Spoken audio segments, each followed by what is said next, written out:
हम करेंगे 21 फरवरी की शिफ्ट 1 का पेपर। ये सेट नंबर हम लोगों का 5 है, ठीक है। तो अच्छे से प्रैक्टिस करते चलिए, स्टेप्स कटिंग पे काम करते चलिए और ये सोचते चलिए कि आपको जो अगर इजी सवाल आते हैं तो टाइम कितना ज़्यादा सेव कर पा रहे हैं, ठीक है। चलो फिर स्टार्ट करते हैं बिना टाइम वेस्ट किए हुए।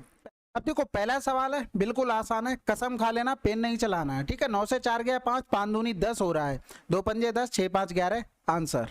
अगला सवाल, टाइम वेस्ट नहीं करना है बिल्कुल। रमेश का वेतन रमन के वेतन से 20% अधिक है। यदि रमेश इतने रुपए बचाता है तो उसके वेतन का 75% है, तो रमन का वेतन कितना है। अब देखो कह रहा था 20% अधिक है, किसका, रमन, और यहाँ पर हो गया रमेश, ठीक है। तो यहाँ पर 20% का मतलब हो गया 1/5। अगर ये 5 है तो ये 6 है, यानी कि कह रहा था कि उसके वेतन का 75% है। किसके वेतन का, रमेश के वेतन का, यानी कि 6x का 75% बराबर हमको दिया गया था 33,750। तो कह रहा था रमन का वेतन यानी कि ये 5x का मान निकालना था। तो देखो हमें x से तो कोई पंचायत नहीं, वो यहाँ पर भी है यहाँ पर भी है, जो पंचायत हो रही है वो केवल इनसे हो रही है, यानी कि 33 75 0 बटे में 75 गोड़े में 6 और ये 100 ऊपर पहुंच गया, गोड़े में 5 हो गया। इनकी कैलकुलेशन कर लो, हमारा आंसर आ जाएगा। बस सिंपल सा था सवाल। तो यहाँ पर करेंगे ये 25 चौकू 100, 25 तियां 75 हो गया। इधर कर लेंगे 3 एकम 3, 3 एकम 3, 3 दूनी 6, 3 पंजे 15, ये 0 हो गया। 2 दूनी 4, 2 तियां 6 हो गया, 5 दूनी 10 हो गया, आंसर डायरेक्ट आएगा। 3 तिरका 9 हो गया, 2 बचा और 3 सत्ते 21 हो गया, 3 7 एक ही में मिला, आंसर लगा दो। वैसे भी आसानी था, ठीक है। तो कैलकुलेशन आपको फास्ट से करनी है। सरल सवाल होते हैं तो उसका मतलब ये है कि आपको बेनिफिट मिलेगा, लेकिन तभी मिलेगा जब आप जल्दी कर पाएंगे। इन्हीं सवालों में होपलेस होके लोगों ने कम मार्क्स किए, तो ये भी समझो बात को। एक वस्तु का विक्रय मूल्य इतने रुपए है, 35% की छूट दी जाती है, तो वस्तु का अंकित मूल्य कितना है। छूट किस पर दी जाती है, हमेशा मार्क प्राइस पर। मॉल वगैरह में जाते हो ना तो छूट मिलती है, तो मार्क प्राइस पर 35% की छूट मिल गई तो 65%। आंसर आ जाएगा क्या, 13 हो जाएगा। 13 पंजे 65, 5 दूनी 10 हो गया, 5 छक्का 30, कहीं 26 लिखा है क्या, आंसर लगा दो, ठीक है। बस 0 को तभी वैल्यू देंगे जब ऑप्शन चाहेगा तो। अगला सवाल, यदि कुल वस्तुओं का 70% 20% के लाभ पर बेचा जाता है और शेष वस्तुओं को 10% की हानि पर बेचा जाता है, तो कुल लाभ और हानि हमें बतानी है। देखो 20% के लाभ पर, सॉरी 70% वस्तुएं, हमने टोटल 100 वस्तुएं मानी, एक 70 हो गई तो एक कितनी बची, यहाँ पर 30 बची, यानी कि इसको हम 7-3 लिख सकते थे अगर रेशियो हटा दें।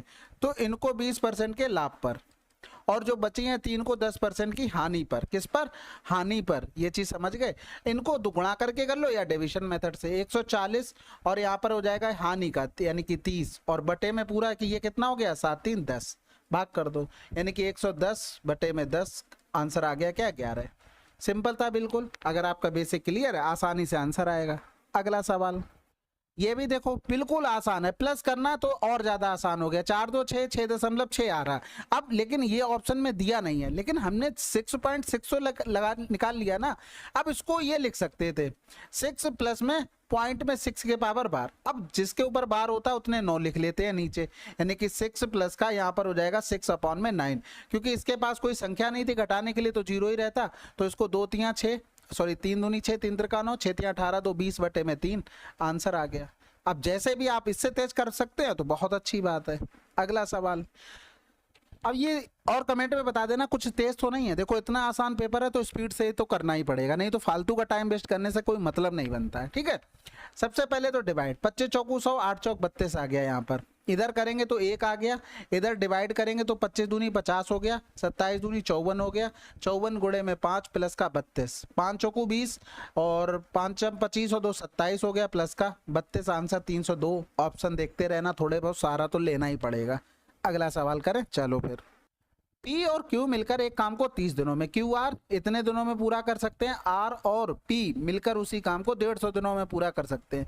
तीनों एक साथ काम करते हुए उसी काम को कितने दिनों में पूरा कर सकते हैं। यहाँ पर मेन बात आती है एलसीएम लेने की। अगर आपने एलसीएम जल्दी ले लिया आंसर उतनी जल्दी आ जाएगा।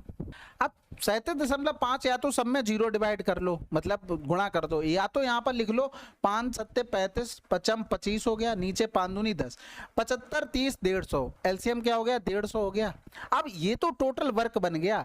अब एफिशिएंसी देखो, इसकी एफिशिएंसी 150 अगर ले लिया तो 5 हो गई, यानी कि 5 प्लस का, यहाँ पर करेंगे तो 75 दूनी 150 4 प्लस का, यहाँ पर 1 हो गया और इन सब का बटे में 2 आएगा, 2 ऊपर चला गया, यानी कि यहाँ पर 150 गुणे में 2, 5 4 9 1 10, 15 दूनी 30 आंसर। अब ये कैसे किया? प्रैक्टिस से। अब नहीं तो क्या करना है, पी क्यू कर रहे हैं भाई 30 दिन में, और फिर क्यू आर कर रहे हैं ये कितने दिन में, 75 बटे 2 दिन में, और आर पी कर रहे हैं 150 दिन में। हमने एलसीएम लिया 150, इसकी इफिशियंसी 5 आ गई, इसकी इफिशियंसी 4 आ गई, इसकी 1 आ गई। अब यही चीज हमने देखो यहाँ पर जोड़ के लिखी, पी प्लस का क्यू प्लस का आर, ये 5 4 9 1 10, और ये 2 2 आ रहे थे तो बटे में 2 हो जाएगा, वही 2 हमने इधर कर दिया। तो इतना लिखने की जरूरत थोड़ी ना है हमें भाई साहब, इतना लिखना है क्यों? क्योंकि हमने प्रैक्टिस बहुत की है। अगर प्रैक्टिस नहीं की होगी तो हम भैया इतना डिटेल में लिखेंगे, टाइम बचे चाहे ना बचे। ठीक है, अगला सवाल, 35 कर्मचारियों की औसत आय के रुपए है, यदि प्रबंधक की आय भी शामिल कर ली जाए तो औसत आय इतने रुपए हो जाती है। यदि प्रबंधक की कितने रुपए थी तो के का मान बताइए। देखो 35 लोगों का एवरेज के था, ठीक है, अगर हम सबको मिला लें तो इनका एवरेज कितना हो गया, 19,000 हो गया। प्रबंधक का केवल अकेले एवरेज कितना था, 54,000 रुपए था, यानी कि इनका जो रेशियो रहा होगा वो 35:1 रहा होगा। इनका डिफरेंस करते हैं, 1 2 3 हो गया, 14 से 9 चला गया तो 5 हो गया, 3 से 1 गया तो 3 हो गया, यानी कि ये क्या गुना हो रहा था, 1000 गुना हो रहा था।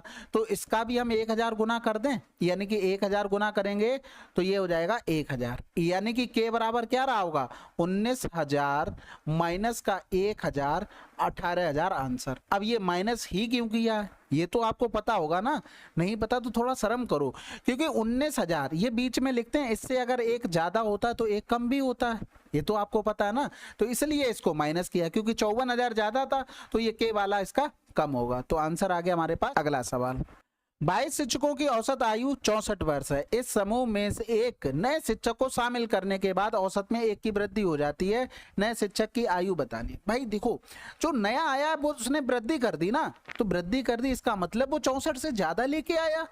कितने की वृद्धि की, 1 की वृद्धि की। कितने लोगों में, पहले 22 थे, एक टीचर भी तो हो गया, 23 की वृद्धि होगी टोटल, यानी कि 23 के अगर हम कर देंगे तो कितना हो जाएगा, 87, बस खत्म। अगला सवाल, किसी धनराशि पर 20 वर्षों के लिए प्राप्त साधारण ब्याज उस धनराशि का 2/5 है, ब्याज की दर बतानी। ये आसान है, धनराशि 5 हो गया, ब्याज 2 हो गया। अब इतना लिख लिया, आपके दिमाग में फार्मूला चलना चाहिए, 2 ब्याज मिलेगा, 5 को 20 होगा, 20 पंजे 100 होगा, 20 पंजे 100, 5 को 20, 2 कहीं लिखा है, आंसर लगा दो।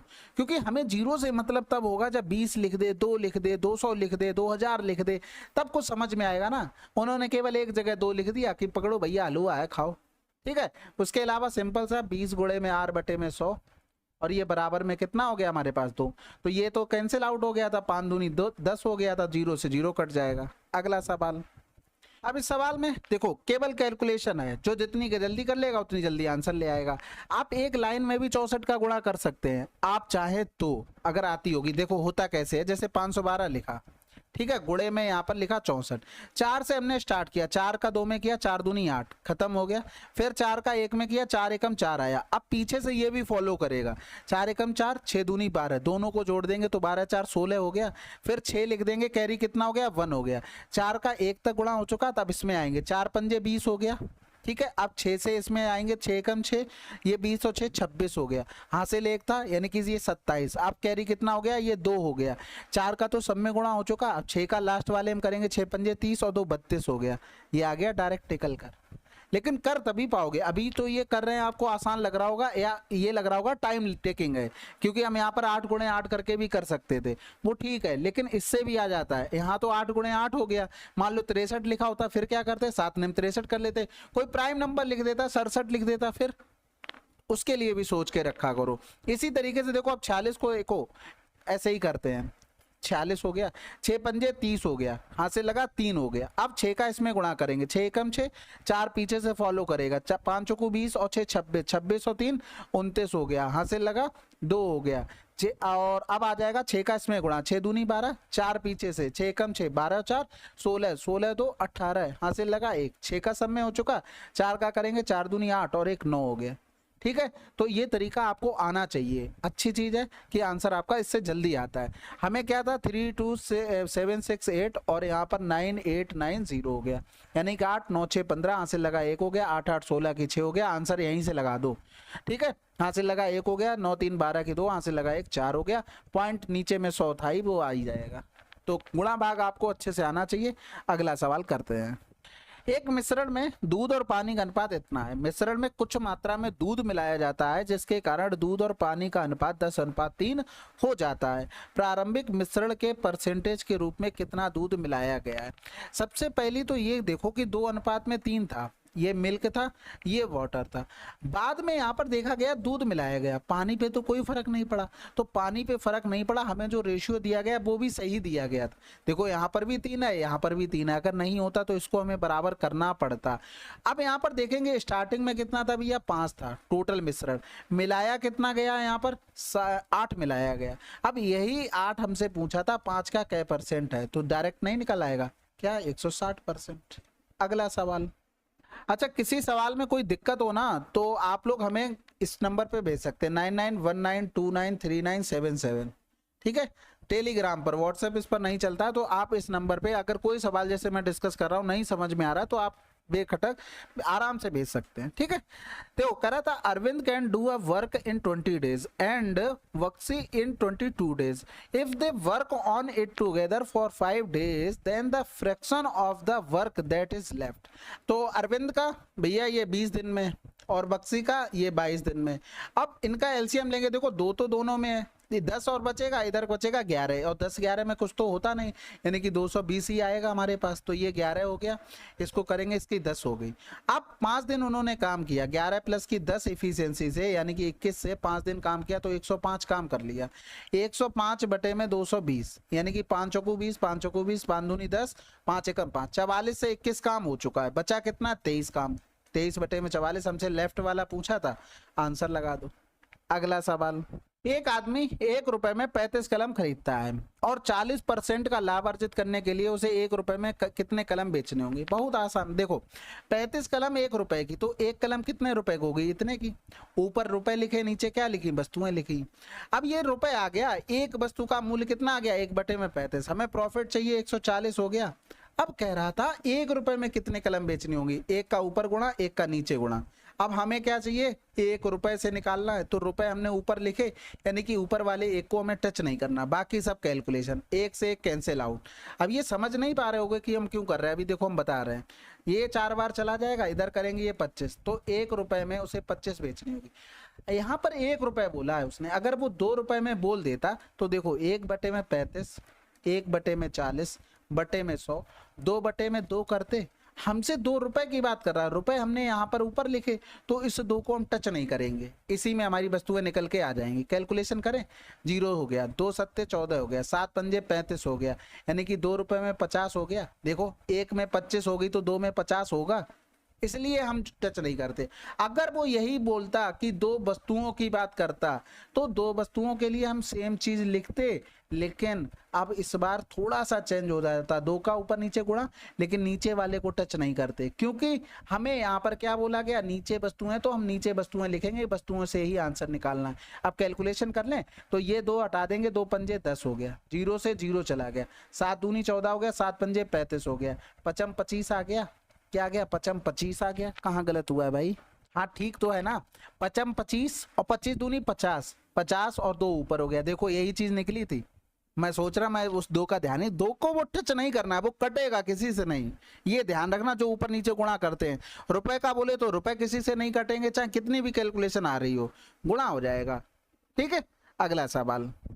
एक परिवार की आय और व्यय का अनुपात इतना है, यदि परिवार का व्यय इतना है तो परिवार की बचत हमें बतानी है। भैया ये देखो बचत हमें दी गई थी साफ साफ, यानी कि ये मान दिया गया था 510 व्यय का, यानी कि 13 का हमें 6 का मान निकालना था। 13 दूनी 26, 3 बच गया, 13 3 39 ज्यादा हो जाएगा, 13 दूनी 26, 9 बच गया, 13 सत्ते 91, 0 6 सत्ते 42 हो गया। अरे यूनिट डिजिट से काम हो गया। बाकी हम यहाँ पर ये भी कर सकते हैं, जैसे 6 कम 6 किया बटे में 13, 3 में किसका गुणा करें, 6 मिल जाए, 3 चौकू 12 नहीं हो रहा, 3 पंजे 15 नहीं हो रहा, 3 दूनी 6, 3 चौकू 12, यहाँ से भी हम कर सकते थे। ठीक है, अगला सवाल। 600 मीटर लंबी एक रेलगाड़ी विपरीत दिशा में चल रहे एक व्यक्ति को 20 सेकंड में पार करती है।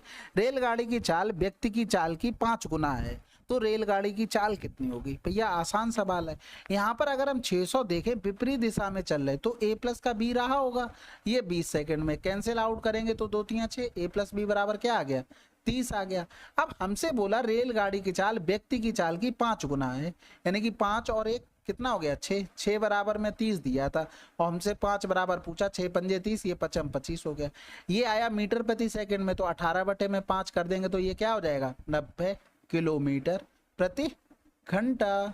अगला सवाल, find the height of triangle whose base is 5/7 of its height and whose area is this। देखो एक ट्रायंगल था, उसकी बेस था ना वो हाइट का इतना है और एरिया भी दिया गया था, यानी कि कहने का मतलब हाइट 7 है तो बेस उसका 5 है। एरिया लिखेंगे 1/2, 7x इंटू में 5x, इसका मान दिया गया था 18.20 में 7। अब यहाँ से देखो हमें 7 का मल्टीपल चाहिए, लेकिन 7 के मल्टीपल यहाँ पर भी है, यहाँ से तो नहीं होगा, ये भी नहीं होगा, इन्हीं दोनों में से होगा। यहाँ पर यूनिट डिजिट का काम कर सकते हैं। 7 चौक 28, यानी कि 7 से हम क्या हुआ होगा?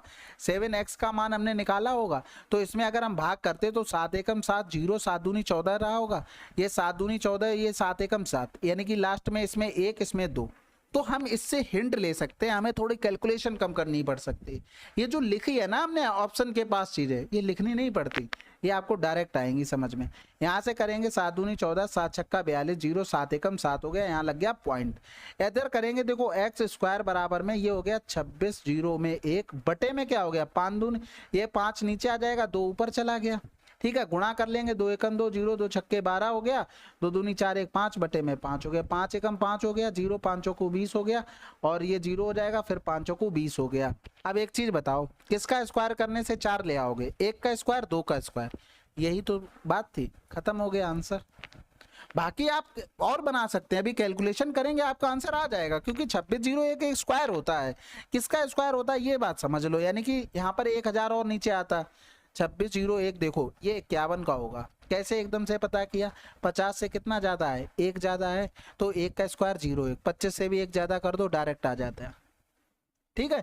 तो इस तरीके से आप कर सकते थे। बाकी आप अगर बेसिक से बनाने जाओगे उससे भी आ जाएगा, हम करके भी दिखा देते हैं आपको। देखो हमने यहाँ पर 1/2 और ये एक्स स्क्वायर बराबर आ गया था 26 0 में 1 बटे में 5 और 3 0 आ जाएंगे और गुणे में हो गया 2, तो यहाँ पर कर लेंगे, ये हो गया 25, ठीक है।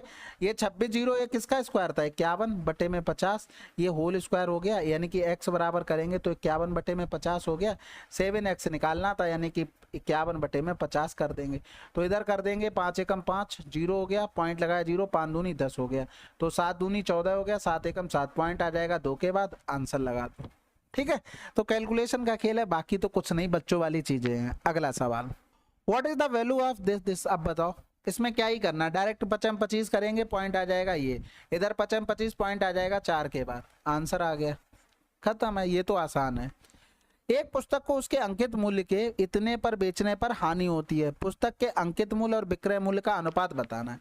देखो अंकित मूल्य अगर 25 है तो 16 रुपए में बेचने पर उसे हानि हो रही ना, तो यही तो रेशियो है। ये हो गया मार्क प्राइस, ये हो गया हमारे पास सेलिंग प्राइस, छूट देने के बाद ही तो बनता है सेलिंग प्राइस। अगला सवाल, निश्चित ब्याज दर पर 2 वर्षों के लिए एक मूलधन पर साधारण ब्याज और चक्रवृद्धि ब्याज क्रमशः 12,000 रुपए और 14,400 रुपए है, मूलधन कितना होगा? इस टाइप का सवाल कर चुके हैं भाई। देखो पहले साल में साधारण ब्याज हो या फिर आपका चक्रवृद्धि ब्याज हो सेम हो जाएगा, तो 12,000 का आधा करेंगे तो 6,000, क्योंकि साधारण ब्याज दोनों साल में सेम होता है, तो 6,000 यहाँ पर रहा होगा, 6,000 यहाँ पर रहा होगा। जो एक्स्ट्रा आया होगा वो इस ब्याज पर ब्याज लग के आया होगा, तभी बना है आपका चक्रवृद्धि ब्याज। यानी कि 14,400 से हम यहाँ पर 12,000 माइनस करेंगे तो 004, ये हो गया हमारे पास 2,400। तो ये जो 2,400 एक्स्ट्रा आया वो कैसे आया? 6,000 पर R% बराबर में ये 2,400 आया निकल कर, ठीक है। ये कैंसिल आउट हो गया, R बराबर हो गया 40%। अब यहाँ पर एक चीज समझो सिंपल, प्रिंसिपल अगर आपको 100 दे दिया जाए, क्या दे दिया जाए? प्रिंसिपल 100, और रेट आपको दे दी जाए 40%, टाइम आपको दे दिया जाए 2 वर्ष, तो यहाँ से SI कितना आ जाएगा? 80।